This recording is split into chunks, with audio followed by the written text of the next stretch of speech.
Hapa kuna watoto 15. Hawa wote ni watoto wangu. Watoto hao ni wa mama watatu. Mimi kwanza ni mtu ambaye nilikuwa napenda tu niwe na familia kubwa. Ndio maana nikatokea kupata hawa watoto. Lengo na mazumuni ni kuwa na familia yangu ambayo itajitosheleza kabisa kwenye mahitaji ambayo mimi nitakuwa natamani niwe na maisha gani.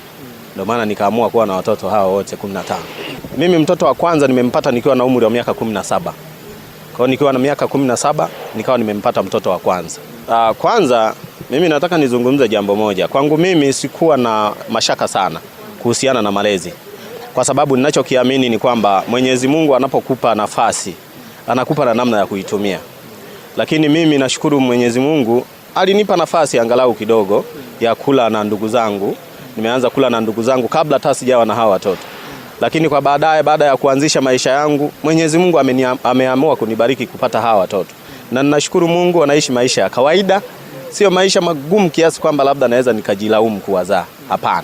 Wanaishi tu maisha ya kawaida kama wanavyoishi binadamu wengine. Kwa hiyo kuwa na watoto hawa 15 mimi kwenye maisha yangu sijutii kwa kweli. Sijutii, ninamshukuru sana Mwenyezi Mungu. Majina yao yote nawakumbuka. Nawakumbuka wote kabisa majina yao. Nawakumbuka majina yao yote. Isipokuwa tu labda kwenye tarehe zao za kuzaliwa. Lakini kwenye mwaka naweza nikawakumbuka. Mwaka pia waliozaliwa naweza pia nikawakumbuka. Mimi sasa hivi bado ni kijana. Na umri wangu bado unaruhusu sana kuendelea kupata watoto wengine. Leo mimi nina miaka 36. Kwa hiyo naamini kuja kufika miaka 50 siwezi kusema nimefika limitation kwamba siwezi kuongeza watoto wengine.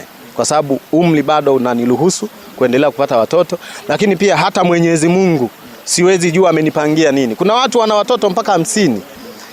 Na wapo wanaspendi, wanafurahia maisha yao wala hawana mashaka yoyote. Kwa hiyo na mimi naamini kwa nafasi yangu nilokuwa nayo na kwa umri wangu nilokuwa nao, kama Mungu ataamua kunipa watoto wengine, it is okay. Mimi niko tayari kuwapokea.